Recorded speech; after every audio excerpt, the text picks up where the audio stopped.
Hi, everybody. In Unit 2, we are going to be looking at the artist Andy Warhol and using him as inspiration to create artwork. We're also going to be looking at color and hue, saturation, and value, and using color intentionally in our artwork. And we're hopefully going to become more fluent in Adobe Photoshop or Photopea. So you should have already looked at some of the digital color systems and how we use color digitally. You should have also learned a little bit about Andy Warhol and his style of artwork. Today, I want to show you how to take an image like this and turn it into something a little more like this in the style of Andy Warhol. I'm going to be looking at a list of steps as we go so you can follow along with the steps. There are quite a few steps to creating this project, but once you get the hang of it, it really does go rather quickly. So the first thing that we're going to do is we're going to duplicate our original layer. And I can do that by selecting the layer and pulling up an additional menu. In order to get this menu, I can right-click, control-click, or double-tap on the trackpad. And I'm going to choose Duplicate Layer. I could also go into Layer, Duplicate Layer. From here, I'm going to leave this original alone. I can even turn it off. But this copy, or maybe I'll label it flowers, I want to turn them black and white to start. So I'm going to go up to Image, Adjustments, Black and White. And then I can press OK. I'm not going to fool around with these. I'm just going to go ahead and press OK. I also want to adjust the brightness and contrast. So I'm going to go to Image, Adjustments, Brightness and Contrast. And I'm going to turn the brightness up a little bit and really pump up that contrast. I might even turn the brightness down. I want the dark darks to be really dark and the light lights to be light. I want there to be a lot of contrast between the black areas and the white areas.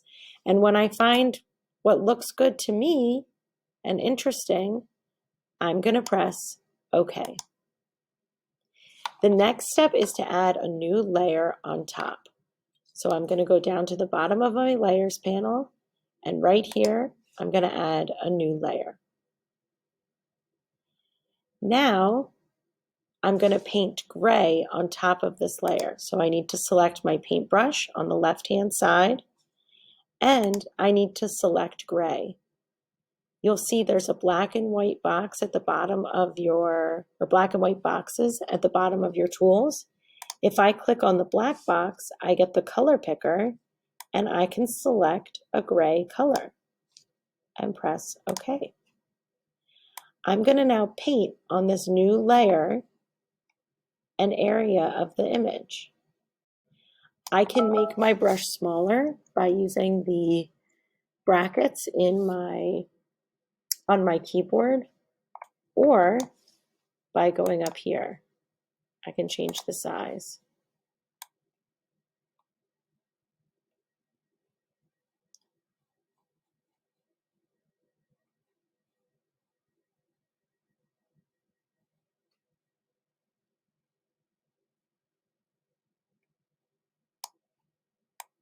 Once I'm satisfied with how I've painted it, I'm going to change this bar from normal to multiply. And when I do that, I can start to see some of the image coming through. Now I'm going to add a hue and saturation adjustment layer on top. So down at the bottom of my layers panel, there's a circle that's half filled in and half blank. I'm going to click on that and go to hue and saturation.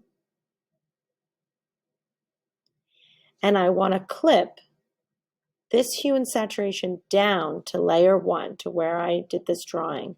So I need to get that little menu again to pop up. I can either double tap on a trackpad, control click on a Mac computer, or right click with a mouse to clipping mask. And now I have a little arrow pointing down.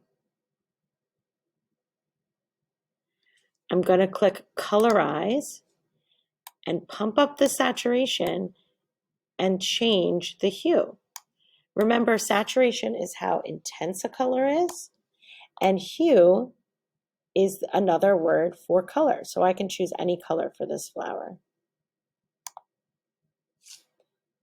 When I get all the way to number 9 in the directions,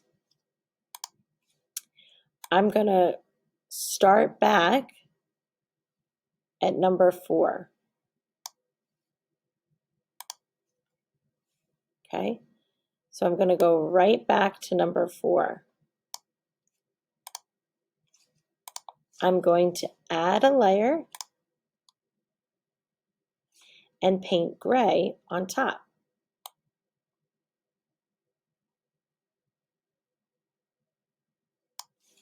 Go from normal to multiply.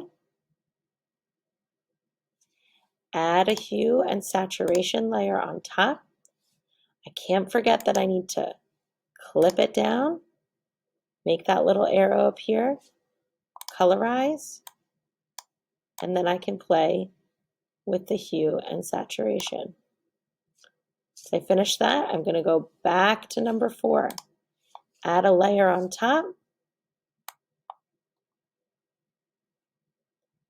paint an area with gray,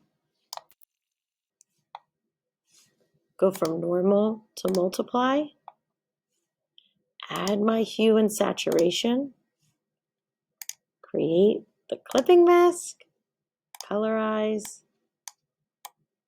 and then play with hue and saturation.